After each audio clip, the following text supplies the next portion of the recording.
ವೀಕ್ಷಕರಿಗೆಲ್ಲ ನಮಸ್ಕಾರ. Welcome to my YouTube channel. Bigg Boss ಮನೆಯಲ್ಲಿ student of the week ಅನ್ನೋ ಒಂದು ಟಾಸ್ಕ್ನ ಕೊಟ್ಟಿದ್ದಾರೆ. ಈ ಟಾಸ್ಕ್ನಲ್ಲಿ 4 ಸ್ಪರ್ಧಿಗಳು ಮಾತ್ರ ಭಾಗಿಯಾಗಿದ್ದಾರೆ.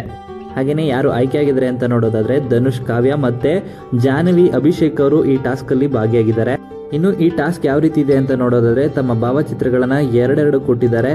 ಈ 2 ಭಾವಚಿತ್ರಗಳನ್ನ ಯಾರಿಗೂ ಸಿಗದಂತೆ ಬಚ್ಚಿಡಬೇಕಾಗಿರುತ್ತೆ. ಇನ್ನು 4 ಸ್ಪರ್ಧಿಗಳಿಗೂ ಕೂಡ ಒಬ್ಬೊಬ್ರು ಬೆಂಬಲಿಗರು ಇರ್ತಾರೆ. ಇನ್ನು 4 ಸ್ಪರ್ಧಿಗಳಲ್ಲಿ 3 ಸ್ಪರ್ಧಿಗಳು ಯಾರು ಸ್ಟೂಡೆಂಟ್ ಆಫ್ ದ ವೀಕ್ ಆಗೋದು ಬೇಡ ಅಂತಿರುತ್ತೋ ಆ ಭಾವಚಿತ್ರಗಳನ್ನ ತಂದು ಇಂಟು ಮಾರ್ಕ್ ಇರುವಂತಹ ಫ್ರೇಮ್ನಲ್ಲಿ ಹಾಕಬೇಕಾಗಿರುತ್ತೆ. ಹಾಗೇನೆ ಬೆಂಬಲಿಗರು ತಮ್ಮ ಬೆಂಬಲಿಗರ ಫೋಟೋವನ್ನ ಕದಿಯದಂತೆ ನೋಡಿಕೊಳ್ಳುವಂತ ಸಾಧ್ಯತೆನೂ ಇರುತ್ತೆ. ಇನ್ನು ಇದರಲ್ಲಿ ರಕ್ಷಿತ್ ಅವರು ತುಂಬಾನೇ ಸ್ಪೀಡ್ ಆಗಿ ಆಟವನ್ನ ಆಡಿದ್ದಾರೆ ಅಂತಾನೆ ಹೇಳ್ಬೋದು. ಇನ್ನು ಧ್ರುವಂತ್ ಅವರು ಕೂಡ ಫೋಟೋನ ಎತ್ಕೊಂಡು ಹೋಗುವಂತ ಸಂದರ್ಭದಲ್ಲಿ ಮಾಳು ಮತ್ತೆ ಸೂರಜ್ ಇಬ್ರು ಕೂಡ ಅಟ್ಯಾಕ್ ಮಾಡಿದ್ದಾರೆ. ಅಂದ್ರೆ ಯಾರ್ ಫೋಟೋ ಅಂತ ಗೊತ್ತಿಲ್ಲ, ಸಣ್ಣದಾಗಿ ಒಂದು ಜಗಳ ಆಗುತ್ತೆ ಇಲ್ಲಿ. ಇನ್ನು ಕಾವ್ಯ ಅವರು ರಕ್ಷಿತನ ಸೆಲೆಕ್ಟ್ ಮಾಡಿದ್ದಾರೆ. ರಕ್ಷಿತ್ ಅವರು ತುಂಬಾನೇ ಚೆನ್ನಾಗಿ ಆಟವನ್ನು ಆಡಿರೋದ್ರಿಂದ ಕಾವ್ಯ ಅವರೇ ಈ ವಾರದ ಸ್ಟೂಡೆಂಟ್ ಆಫ್ ದ ವೀಕ್ ಆಗಿ ಕ್ಯಾಪ್ಟನ್ಸಿ ಟಾಸ್ಕ್ಗೆ ಆಯ್ಕೆಯಾಗಿ ಮುಂಬರುವಂತಹ ಕ್ಯಾಪ್ಟನ್ ಆಗಿ ಆಯ್ಕೆ ಆಗ್ತಾರಾ ಅಂತ ಕಾದ್ ನೋಡಬೇಕು. ಇನ್ನು ಈ ವಿಡಿಯೋ ನಿಮ್ಗೆ ಇಷ್ಟ ಆಯಿತು ಅಂದರೆ ವಿಡಿಯೋಗೆ ಲೈಕ್ ಮಾಡಿ.